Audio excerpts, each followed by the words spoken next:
In a previous video I did back in 2024, I talked about how even though I am not a fan of reboots and remakes, I would not have minded seeing a remake of The Mask. Now, yes, we have the one with Jim Carrey. It's still smoking some 30 years later. But if there was ever a remake to be made, they could at least made it just like his comic book counterpart, okay?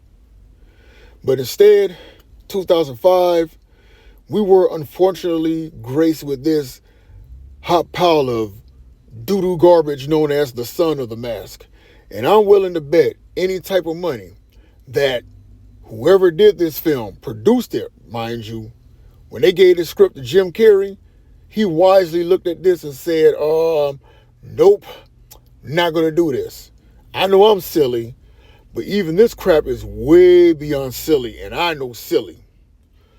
Now, everything in this movie is hot doo-doo garbage. The plot, garbage. The CGI, garbage.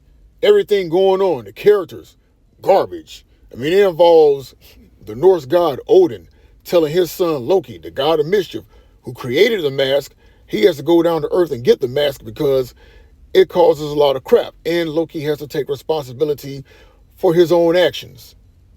Well, unfortunately for Loki and everybody else that unfortunately watched this film and suffered, the mask ends up in the home of aspiring cartoonist Tim Avery, played by Jamie Kennedy. And once he puts the mask on, I mean, my God, just look at that. Look at that nightmare fuel of a design, man. I mean, Jesus, look at his butt chin and those fake Sonic the Hedgehog looking teeth, man. Like, oh my God.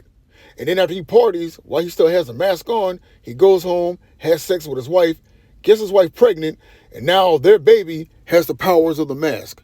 And then his dog gets a hold of the mask.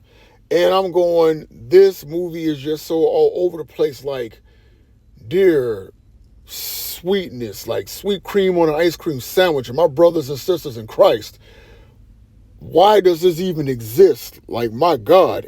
And what's even crazier is why did an actor like Bob Hoskins even agree to be in this movie?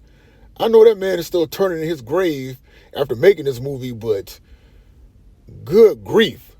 And with that being said, let me go ahead and kill two stones with one bird. One, this film is proof that The Mask as a franchise should have been one and done with the first movie with Jim Carrey. And number two, this movie is yet another example of what the Brown Baldy calls failing an open book test. And for anybody who's seen this movie, I suffer right along with you. And for everyone else that never watched this movie, do yourselves a favor. Do not watch this movie. Avoid it at all costs. Just my thoughts, just my opinion, and as always, just saying.